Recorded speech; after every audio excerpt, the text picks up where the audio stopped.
Handa ka na ba? Ayaw ko yung opresyon ng tao. Ako sabi ko sa inyo, corruption must stop. Automatic. Talking to the people. Nakikiusap ako sa inyo sa lahat ng bagay at I want you to know, gusto ko malaman na ang ginagawa namin, ano ang ginagawa namin para sa inyo. So, marami ang tanong dito.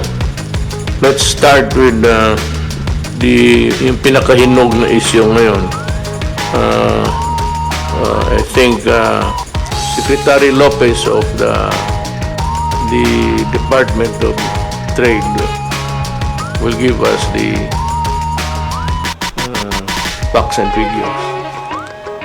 Go ahead. Okay. Magandang gabi po, Mr. President, Senator Bongo, fellow members in Cabinet. We are pleased to report to you, Mr. President, following your directive na i-balance ang health concern and the economy, and that we need to, again, bring back the jobs para magkaroon uli ng income ang ating mga kababayan. Unti-unti pong binubuksan ng ekonomiya. Ayaw din po nating biglain dahil po baka biglang kumalat at magkaroon ng second at third wave. Yun po yung isang magandang balita, yung partial opening.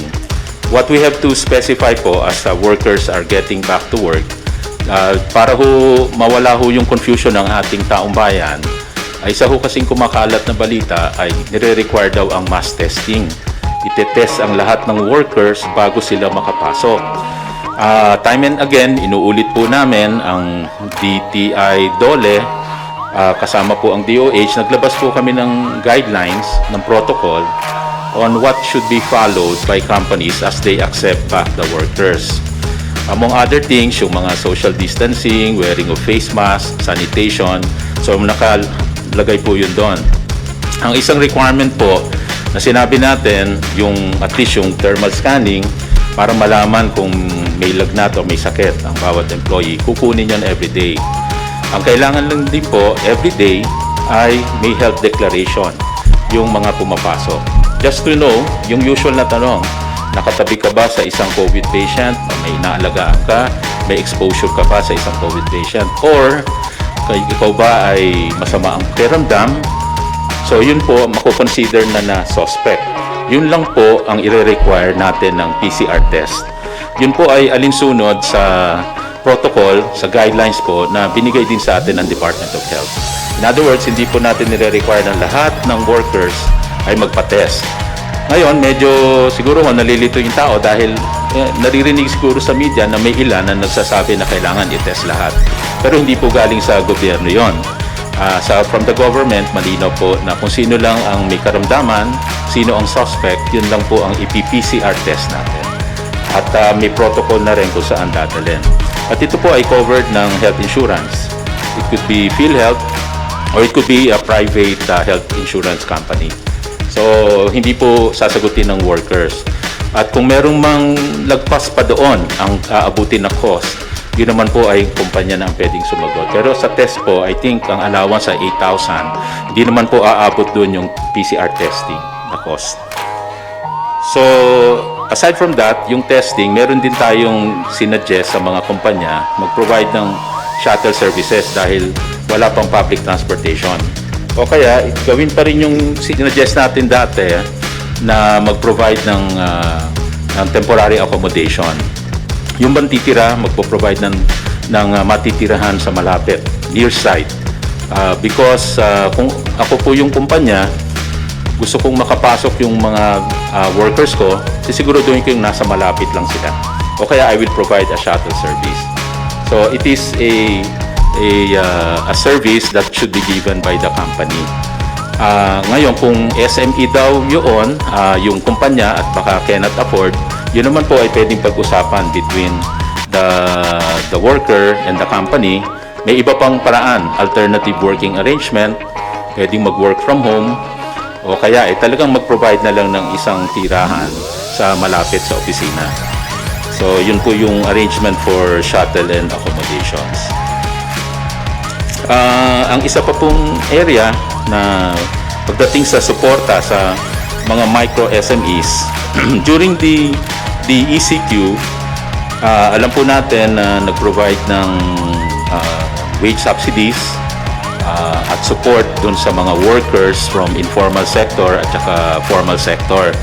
Yun po yung nanggaling na support from DOLE at saka DOF and SSS. So may wage subsidy po para siguradong ang mga workers ay may nakukuha pa rin, anywhere from 5,000 to 8,000, depende po sa lugar. And then after po itong magbabalikan na, na-lift na ang ECQ, ang DTI naman po may na-provide na out of our budget, 1 billion pesos na pautang, microfinancing for the micro SMEs na pwedeng humiram doon. At ang interest rate lang po ay 0.5% per month. So mababa lang. At saka ang may grace period pa to na 6 months bago mag-umpisa magbayad. At marami pa, simple lang ang requirement at madali ho makuha. Ngayon, aside from that 1 billion, we are working another budget na para mapalaki yung amount na ito, kasi yung 1 billion maliit kumpara sa number of MSMEs na mga ngailangan. So in the economic stimulus package na inaayos po ngayon sa Kongreso, ay meron pong mga proposal doon na madagdagan ng ilang pang billion, maybe 30 billion to 80 billion pesos para ho sa micro SMEs. At pwede nakipag-usap din po kami sa DOF at Land Bank na ang sabi po ay pwede rin humiram doon si Small Business Corporation para pampondo sa micro SMEs. So may mga ganito hong arrangement para ho sa micro SMEs. At ito po, kung bagong budget, this hopefully will become a zero interest loan. So yun lang po, Mr. President. Thank you. And I hope that kayo ang nakikinig, nakuha ninyo. Now, we'd like to hear Secretary Galvez. Sir, you can Sir, Mr. proceed President, now. Mayor, almost two months now that the National Task Force had been activated by the President, and we will make some report on the almost 1 month and a half of the accomplishment of the NTF Task Force. Ito po ang ginagawa po ng DOH in order to increase its treatment facility. Kung makikita po natin sa right side, ito po yung tinatawag na occupied. Ito po yung available. So sa ngayon po, nag-dramatically increase po yung nung last meeting po natin dito, 4 lang po ang COVID referral hospitals po natin. Ngayon, 23 na po yung referral hospitals po natin. So malaki po ang inilaki. Ganyan po ang habang nag-lockdown po tayo, ay tinataas po natin ang capacity ng DOH. And we would like to thank Secretary Duque na talagang napakaganda po ng na naging niya po na tinaas po natin yung kanyang capacity ng natin. Kung titingnan natin sa bed capacity, it dramatically increased to 1,748 wards available. And then 5,776 isolation rooms, at meron po tayong available na 848 ICU beds. At may reserve na po tayong ventilators na 1,578. Marami na po tayong ventilators. Meaning, tama yung data natin, nakakunti lang yung critical. More or less 100 lang po yung critical na gumagamit po ng ating ventilators. So, pumunta rin po ako sa Butuan, sir. At nagtatayo na rin po sila ng hospital po doon, ng COVID hospital. Pinuntahan ko po si Governor Corbera, at nakabili na po rin sila mahigit na 40 na ventilators galing po sa Taiwan. So yung ventilators po na yun, non-invasive, yung nasal cannula. Mas maganda po yun kasi parang sabi ng PGH, yun po yung tinatawag na magic oxygen na after 3 days, maganda po magiging kalabasan ng pasyente natin. Ibig sabihin po, yung ating mga LGUs ay they are preparing yung yung Caraga, wala pa po yan. Pero ngayon napiprepare na po sila kahit na wala pa po silang COVID. Nabisita ko po ma'am si Ma'am Angel at saka yung sila Sir Pubera po doon. At tatayo na rin na po yung namin po yung laboratory. May dalawa po silang laboratory doon sa area ng Pandag at saka po doon sa Surigao. meron po silang level 3 at dito sa Butuan, kailangan po magpatayo rin po tayo. Kaya nagpapatayo po sila ng, ng laboratory sa area ng Butuan City. So kung makita po natin, napakalaki na po ng ating capacity sa hospital beds. Ibig sabihin, hindi po na-occupy. And then ito pong PPE po, ito po ang isang malaking issue na dati. Dahil kasi nakita po natin nung dati, mahigit na 17 doctors ang namatay. Pero po, nung nagano po tayo, nag-procure po ang DOH ng 1.8 billion na PPE, nandito na po sa atin ngayon yun. Mabilis po yung ating PSDBM. So sa ngayon po, nakapag-distribute na po tayo ng 3,000 sets of PPE. Meron pa po tayong for distribution ng 230,000. At saka yung 200,000 po, doon namin po binaba sa Davao City. Para at least, yun na po ang distribution point. Na sinasabi po nyo, we want to accomplish your guidance na magkakaroon lang po tayo ng malalaking dipo at ihatid na lang po ng chopper o kaya ng mga sakyan ng military kung saan man i-distribute yung ating mga PPE.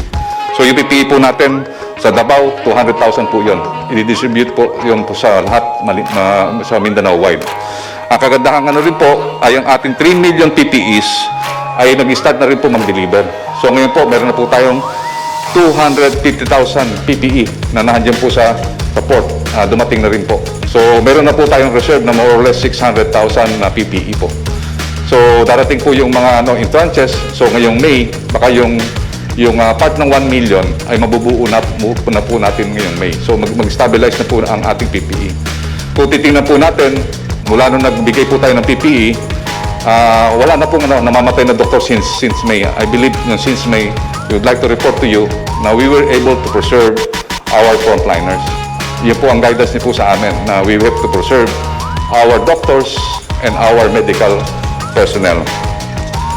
So sa ngayon po, ito po ang medyo malaking problema po natin. Mr. President, I would like to inform you na malaki po problema po natin sa returning OFW. Kasi po, sa ngayon po, more than 27,000 na po nandito sa Manila.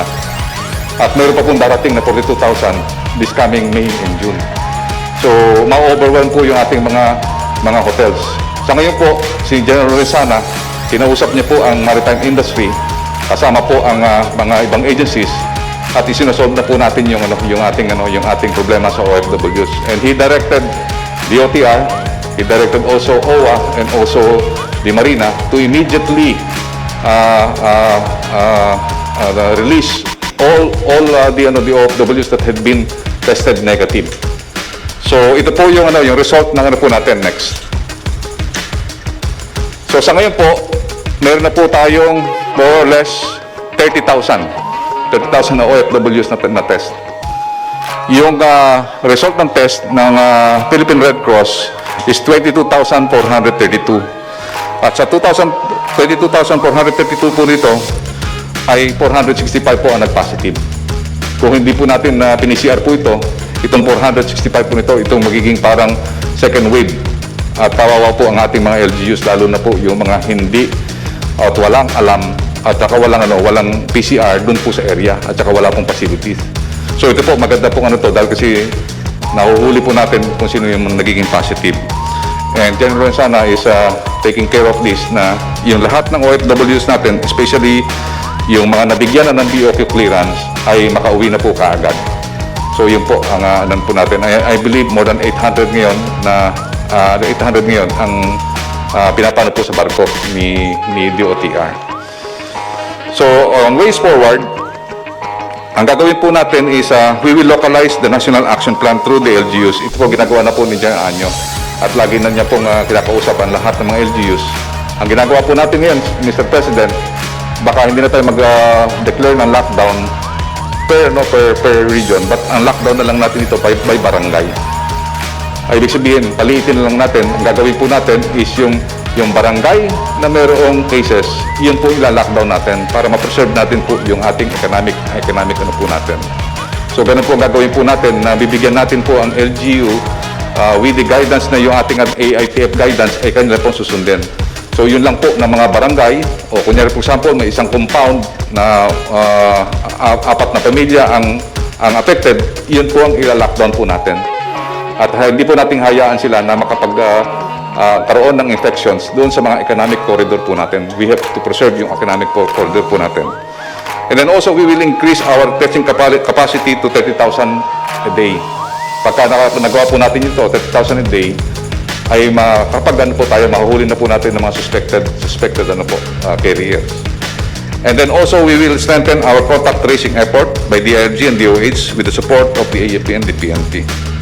And then also, we will address po yung stranded returning OFW. Ayun po ang pinaka-guidance po sa amin ni General Lenzana to address this immediately. And then to accelerate implementation of the social amelioration program in coordination with the LGU, and then prepare the opening of business and economic recovery plan and the food security while sustaining the gains of the 60-day ECQ. Sir, Mahal Pangulo, yun lang po ang mai-present ko po sa inyo. At ito po ang inano po natin, yung little by little na ano po natin na yung ating pong opening sa modified ECQ ay mabantayan po natin. Ang gagawin po namin di TTI ay iikot po kami sa lahat ng mga malls para makita po namin na talagang sumusunod po sila. Yung mga hindi po sumusunod, ang sabi po ni General Sana at saka ni SRG, ipapaklose po natin. Maraming po salamat. Thank you. This is not to be inordinate in our achievements so far. However, simple. We have done a lot of things overnight. Mabilis tayo nakapag-marshal ng ating mga resources. And it's because of the team that I felt that was the most appropriate group of men who can respond to the emerging threat to our national life. So, would like to listen now to General Anyo. Maraming salamat po, Mahal na Pangulo. Magbibigay lang po ako ng update sa mga ibang inyong pinag-uutos. Sa koordinasyon po kay Secretary Bautista ng DSWD, ang report po ng ating